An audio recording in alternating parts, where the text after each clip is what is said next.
Amina, mimi nataka tufanye hili jambo, tumalize mgogoro. Tutoe ujauzito, maisha iendelee. Nimekwambia Rafael, siwezi kukubali kutoa ujauzito wako. Wala unakuwa mshindani lakini. Ulienjoy? Usiniulize mambo kwa nilienjoy ama sikuenjoy.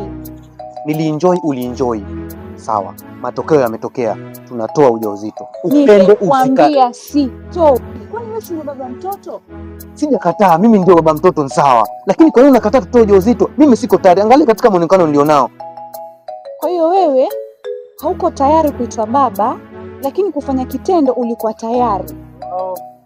Ujauzito ni wangu na mimi ndio mwenye uhuru wa kufanya chochote. Toa mimba tunaitoa. Upende ukatai ujauzito tunaotoa. Mwili ni wangu.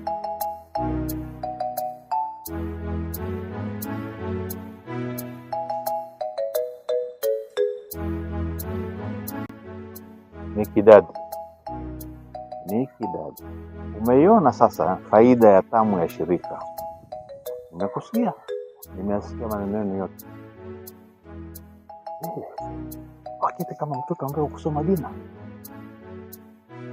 babako alikuwa shike mkubwa hapa mjini. Wewe hata hujui kama kutoa mimba ni makosa. Mzee anaambia nini? Unaleta stories za sijui mdini sijui ndo nini? Angalia kama Mungu anasema kwamba kutoa mimba sijui ndo dini sijui ndo dhambi.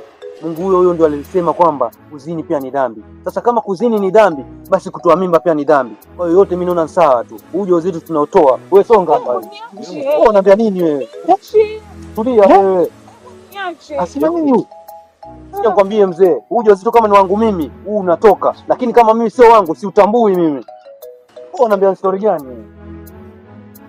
Naombiaje? Mimi natoka lakini Amina, wewe ujauzito unatoka huo. Sitoi mimba. Utatoa ujauzito mzee. Kana mtoto wako mnamkujibu jadiliane vile utatoa ujauzito. Aka wa kiume wewe.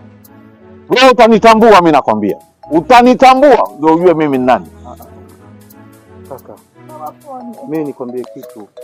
Siku zote nimeshuhudia ng'ombe akiutikisa mkia, lakini sijapatapo kuona mkia unamtikisa ng'ombe. Haya madogo tutashughulika naye.